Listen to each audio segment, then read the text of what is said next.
시청자 여러분 안녕하세요. 벌써 12월의 중순이 지나서 이제 12월 16일 월요일 장이 시작됐습니다. 현재 녹화 시간 기준으로는 장 마감하고 나서 마이크를 들었는데요.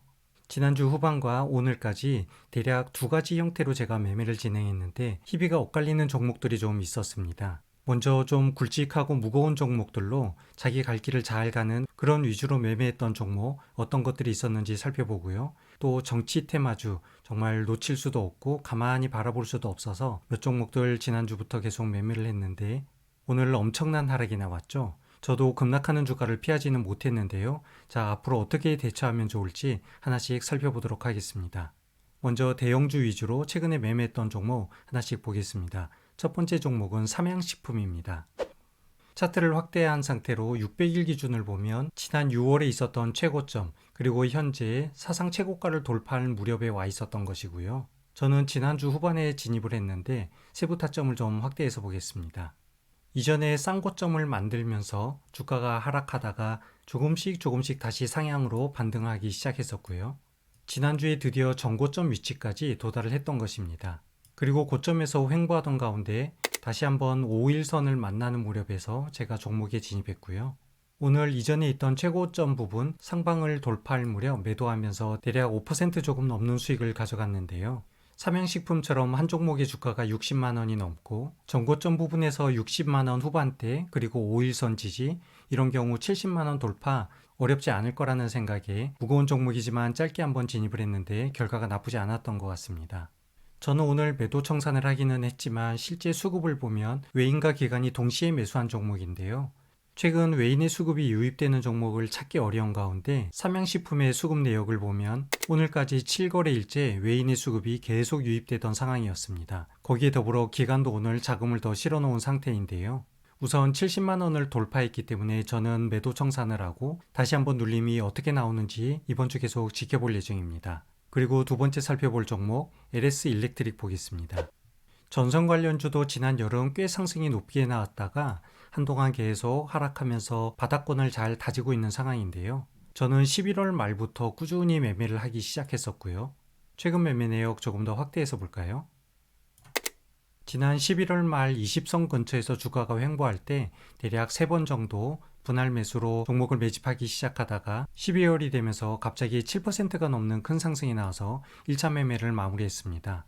시총이 작거나 가벼운 종목과 비교해서 7%면 그렇게 큰 상승이 아니라고 보일 수도 있겠지만 시가총액이 조 단위가 넘는 종목에서 7% 하루 만의 상승은 나쁘지 않죠. 대신 이런 종목은 비중을 이렇게 크게 실을 수가 있어서 안전하게 매매하면서 괜찮은 수익으로 가져갈 수 있는데요.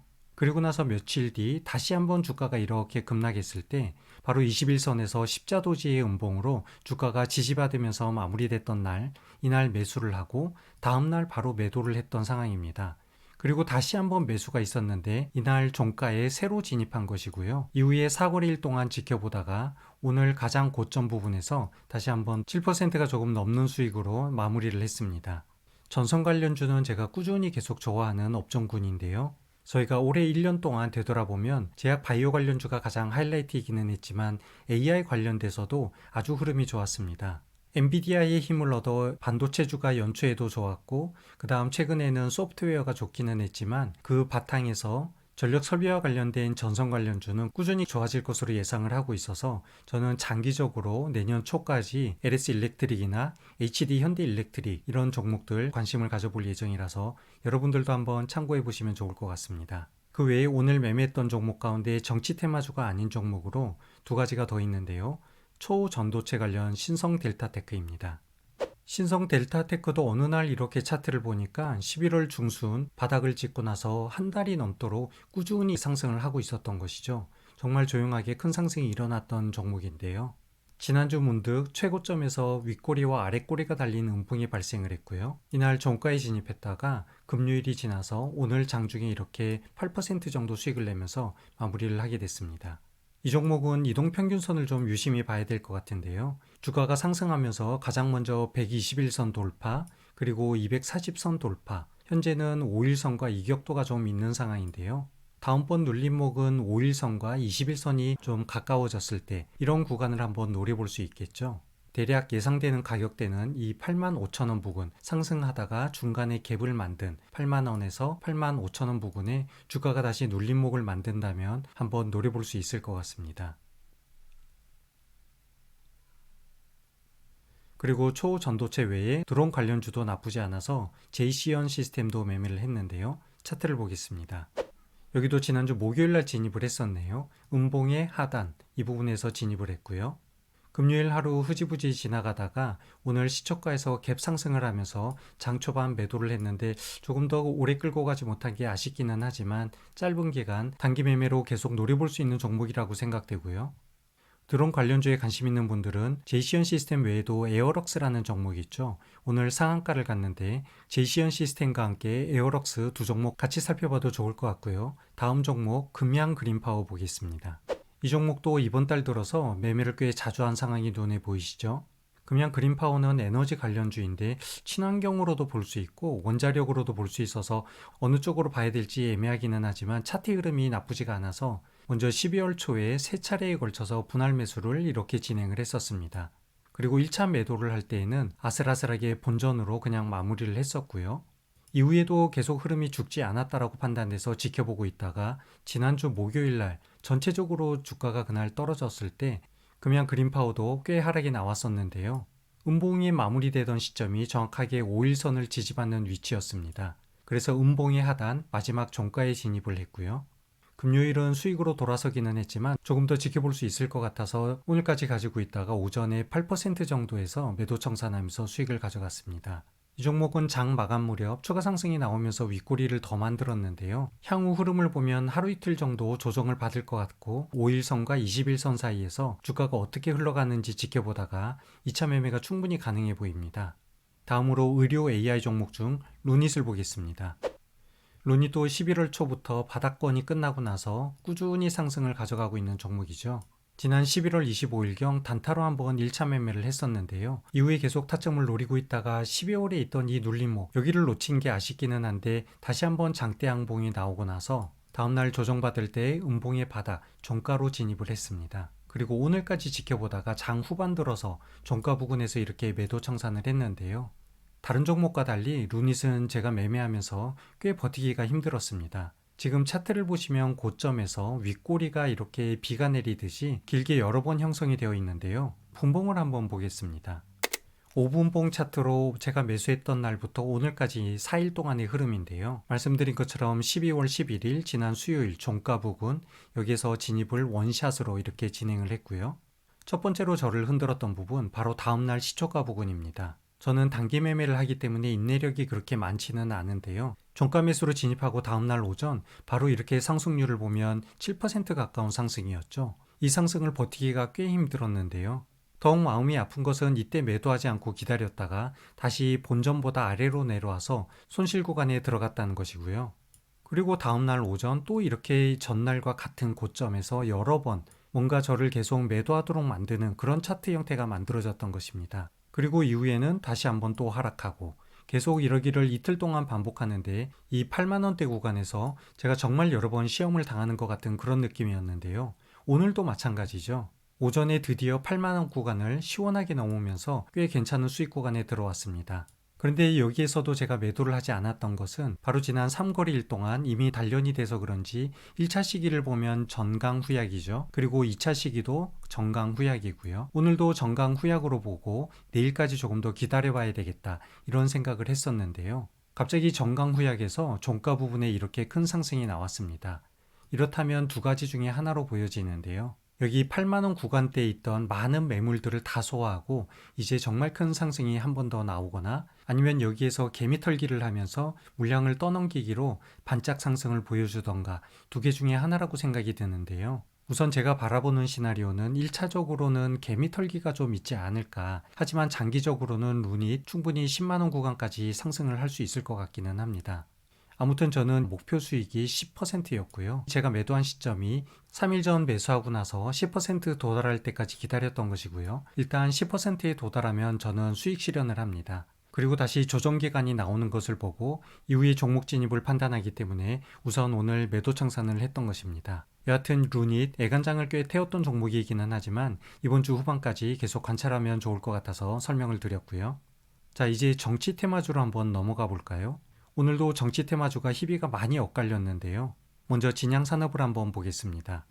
진양산업은 이전 영상에서도 매매 내역이 여러 번 나왔기 때문에 제가 계속 매매를 하고 있었던 마크들이 보이는데, 지난 금요일 급락했을 때 5일선 부근에서 다시 종목에 진입했던 것입니다. 그리고 오늘 시초가 부분에 갭 상승이 나와서 대략 14% 정도 수익을 가져갔는데요. 오늘 음봉의 윗꼬리를 보시면 추가 상승이 나오는 것처럼 했지만 결국 이 바닥까지 떨어졌던 것입니다. 아무튼 진양산업은 지난주에 매수하고 오늘 매도하면서 좋은 결과를 가져갔는데, 오늘 당일 매매로도 몇 종목이 더 있습니다. 안철수 관련주로 써니전자를 볼까요? 써니전자 매수 위치를 보면 오늘 오전 5일선 부분까지 하락할 때 여기에서 매수를 진행했고요. 오전 10시경 한동훈 대표가 발표할 때 갑자기 잠깐 반등이 나왔었죠. 그때 저는 매도하면서 아주 짧은 기간에 10% 정도의 수익을 가져갔습니다. 그래서 지난주에 이어서 오늘 오전까지 정치 테마주는 급락할 때 잡으면 반등이 나오는구나 라는 이런 관성이 생겼는지 제가 오늘 정말 큰 실수를 했는데요. 먼저 저에게 아픔을 줬던 첫 번째 종목, 이재명 테마주에서 프리엠스입니다. 지난주 12월 11일 종가에 이렇게 진입을 했었고요. 금요일까지 이렇게 16,000원 부근에서 횡보를 하고 있었던 것이죠. 그런데 오늘 오전 손쓸 시간도 없이 바로 이렇게 급락이 나왔습니다. 저는 항상 손절을 종가까지 지켜보기 때문에 마지막까지 지켜봤는데 결국 반등이 나오지 않았고, 현재 손실을 보면 대략 22% 가까이 됩니다. 정말 큰 손실 구간인데요. 이 프리엠스 말고도 한동훈 테마주 중에서 제가 심각하게 물려있는 종목이 있습니다. 오파스넷인데요. 여기는 상황이 지금 더 안 좋습니다. 지난 12월 11일 종가에 진입, 그리고 물타기를 한번 했네요. 12월 12일 또 한 번 종가에 진입. 그랬는데 여기는 더 심한 개파락이 오늘 나왔습니다. 두 번 모두 비중을 똑같이 들어갔기 때문에 중간 정도로 보고 현재까지 하락 구간을 보면 23% 정도입니다. 앞서 보았던 프리엠스보다 비중은 2배가 되겠죠.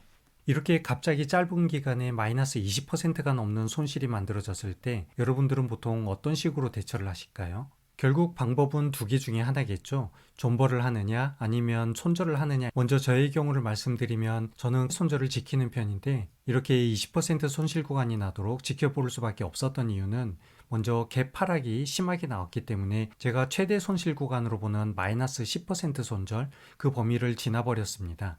아무튼 지나간 일은 어쩔 수 없고 향후의 저의 대응 방안은 그냥 존버하는 것입니다. 하지만 저의 경우 그냥 존버를 하는 게 아니라 매일매일 나오는 수익의 일정 구간, 대략 10% 부분을 물려있는 종목을 손절 처리하면서 그 비중을 점점 줄여가는 것입니다. 그래서 현재 놓여져 있는 여러 가지 상황을 고려할 때 정치 테마주 관련돼서 큰 손실에 놓여 있다면 제가 대응 계획 중인 방법 참고해 보시면 좋을 것 같은데요. 먼저 첫 번째로 아직 정치 상황이 완전히 정리가 끝나지는 않았다라는 것입니다.